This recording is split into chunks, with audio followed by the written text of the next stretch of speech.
According to U.S. intelligence, Russia is buying millions of artillery shells and short-range missiles from North Korea. This was reported by the American edition of the New York Times, writes European Truth.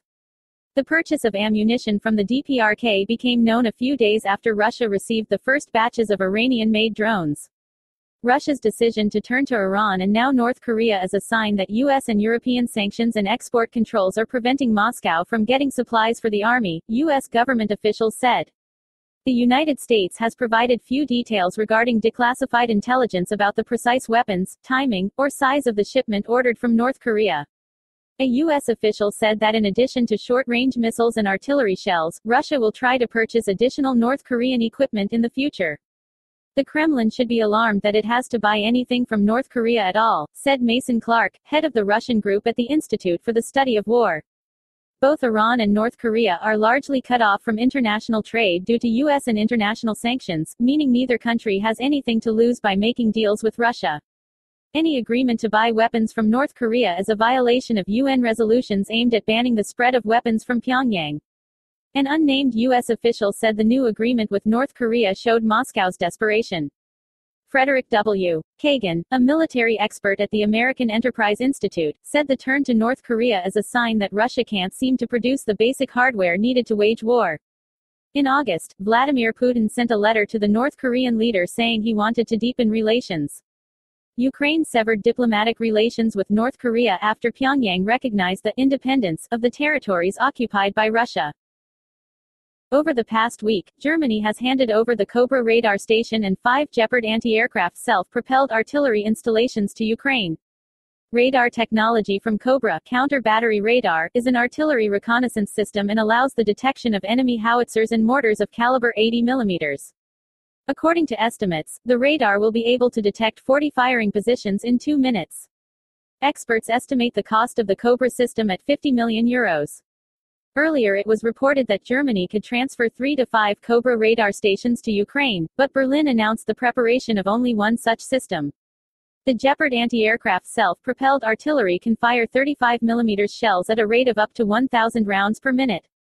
In real conditions, it fires in short bursts adapted to the target. Previously, the system's manufacturer trained Ukrainian soldiers in Germany on how to use the systems.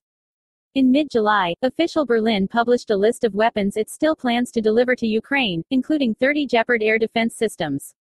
Kyiv has already received 20 of them. As reported, German Chancellor Olaf Scholz believes that his country is helping Ukraine sufficiently with weapons, and the decision to transfer this or that equipment, according to him, takes place in coordination with allies. That's how he commented on why Berlin refuses to give Kyiv battle tanks, which Ukrainian Prime Minister Denis Shmyhal had previously called for. President Volodymyr Zelensky said that now a tough confrontation continues almost along the entire front line, but the Ukrainian defenders are absolute fellows in many areas. Source: Zelensky's video message. Direct speech: tough confrontation continues almost along the entire front line. This is almost 1,300 kilometers of active hostilities. And it is simply unfair when a lot is said about certain sectors of the front, while others are supposedly forgotten. Although our warriors in many areas are absolute fellows, absolute heroes. And in the Donbass, and in the Kharkiv region, and in the Zaporozhye region, and in the south, and in the border regions of the north and east of the country. Details: Zelensky also said that in the first half of September 6, he managed to shoot down 5 of the 6 Russian X-101 missiles. This is a costly loss for Russia and the salvation of many Ukrainian lives. 4 of these missiles were shot down by the Yug Air Command. Well done, guys. The president also thanked the fighters of the 79th Airborne Assault Brigade, who are holding back the enemy in the Donetsk direction, as well as the military for air defense.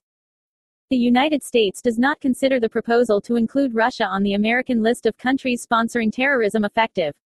The White House also said that the decision not to include the Russian Federation in the list of countries sponsoring terrorism is final. Inclusion of the Russian Federation in the list of countries sponsors of terrorism may have unintended consequences for Ukraine, delay the export of food, the statement says. They also explained that such a decision could encourage critical humanitarian and commercial actors to withdraw from promoting food exports in order to alleviate the global food crisis. We have already introduced the harsh consequences that would be imposed due to the recognition of Russia as a state sponsor of terrorism, the White House concluded. Recall that earlier Biden opposed the recognition of Russia as a sponsor of terrorism.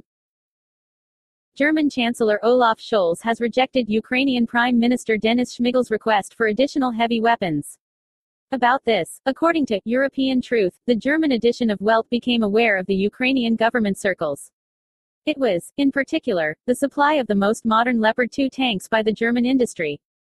The basis for this was an offer from the weapons group Krauss-Maffei-Wegmann (KMW) on April 8 regarding a direct delivery to Ukraine.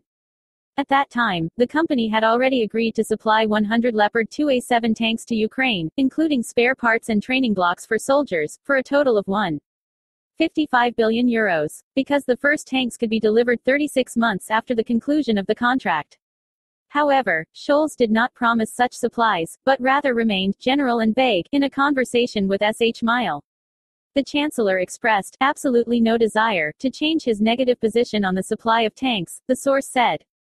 In response to a request from Welt, the Scholz government reported that they continue to support Ukraine both in military and political, financial and humanitarian terms. We ask for your understanding that we generally do not report confidential discussions, a spokeswoman for the Chancellor's office said. Recall that Shmyhal before visiting Germany called on the federal government to supply the Ukrainian military with battle tanks to repel Russian attackers. During his visit to Berlin, he spoke about the supply of weapons to Ukraine and with the President of Germany. Ukrainian President Volodymyr Zelensky has become the first foreign leader Liz Truss had a telephone conversation with while serving as Prime Minister of the United Kingdom. According to Zelensky, he invited Truss to Ukraine and, in a conversation with her, thanked the British for the great defence and economic assistance for Ukraine. It is important that the UK is ready to further strengthen it, the head of state said. The parties also discussed security guarantees for Ukraine, Britain's participation in the reconstruction of Ukraine after the war, and further pressure on Russia. The goal is to stop the aggression and bring the perpetrators to justice. It is important to recognize the Russian Federation as a terrorist state. We will continue active cooperation in all formats, Zelensky added.